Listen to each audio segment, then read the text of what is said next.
Oh, welcome back, my faithful viewers, welcome to another video. So, here we are. A little bit different. I don't know. Felt like talking to you guys. Coffee time. I don't know what I'm going to title this. I'll figure it out when I'm done. But I was thinking, I was just so deep in thought, and I just want to share with you guys. I was asked, why do I call the one in office, why do I call him Mango Mussolini? You know, that's a little history lesson. You see, about 100 or so years ago, there was a little short man named Benito. Let's talk about Benito. And his last name was Mussolini. And he was very popular in his country, in where he was trying to take over. Well, my family saw what the heck was going on. And they decided, I think it's time we got out of here.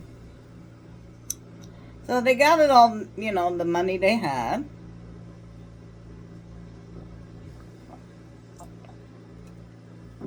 As most families did at the time. And you would pick somebody.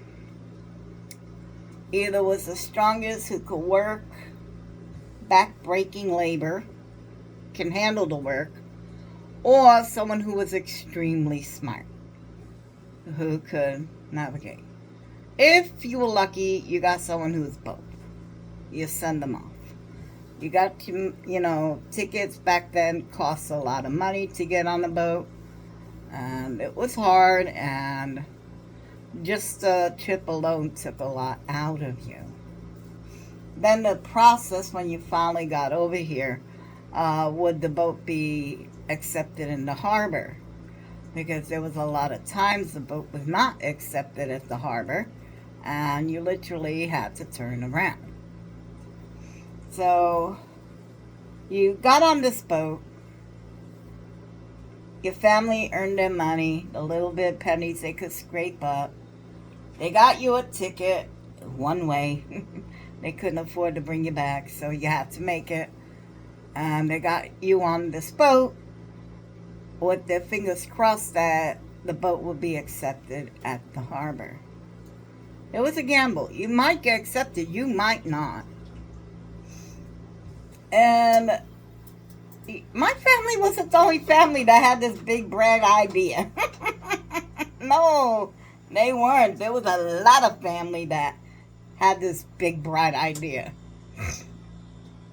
And so they got to the harbor, and the boat was accepted, and you got processed at the island.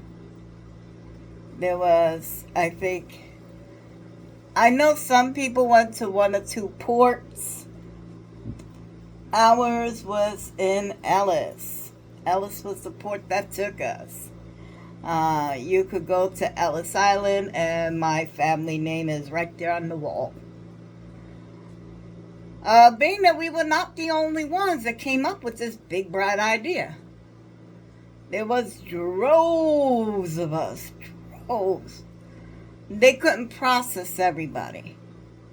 And I was like, okay, we'll start you up, but you got promised to come back so we could finish up your paperwork. So you entered the country without papers. On your passport, it would be a capital W, period, a capital O, period, and a capital P, period. I'm not going to say it here because I would like to get this out. But it's part of the reason why, that's a slang. Yeah, be the means without papers. Once you got here, you got yourself, you didn't even get an apartment, you got a boarding room.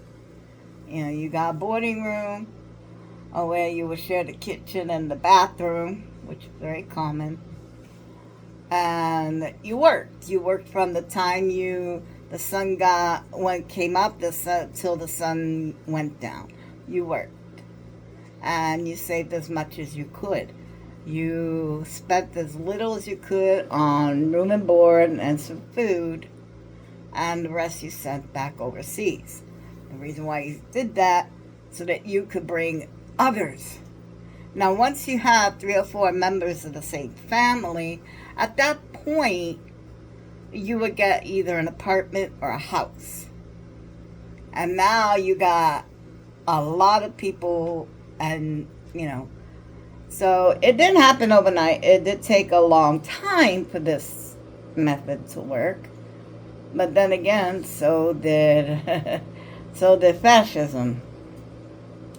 Took a long time to get a hold. But if you were smart and you figured it out before it got that bad, you were able to get out. I told you that story to tell you this story. My grandfather gave up a lot. He uprooted the family.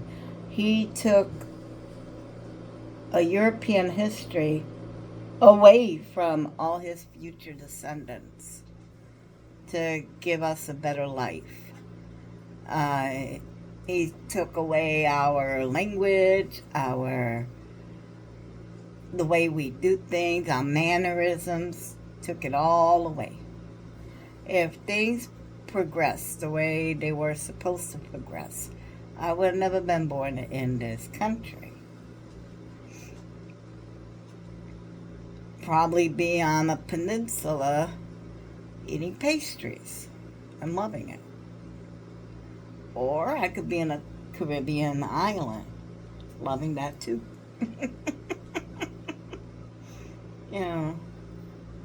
But I just think of all the sacrifice my family gave up to get us away from a fascist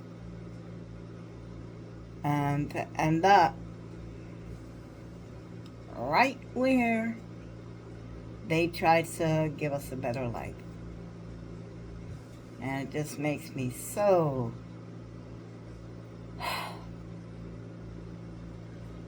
before I continue, nobody's illegal on stolen land. Okay, nobody. You cannot be illegal on a stolen land. But he gave up so much. And my family tried so hard. And here we are. Full circle. The grandkids, his descendants, fighting the same war he did, fighting against the same apparatus he did. I'm just so tired.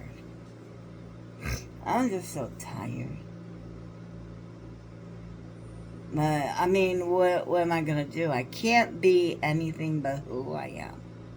And one of my biggest pet peeves that just strikes me the wrong way is injustice. I can't stand injustice. If I see something that's not right, I cannot help but say something. And I guess that just comes from who I am. My family didn't take it, and I'm not going to take it either. So, if the fight follows, okay. Just remember, the best form of rebellion is choosing to be happy.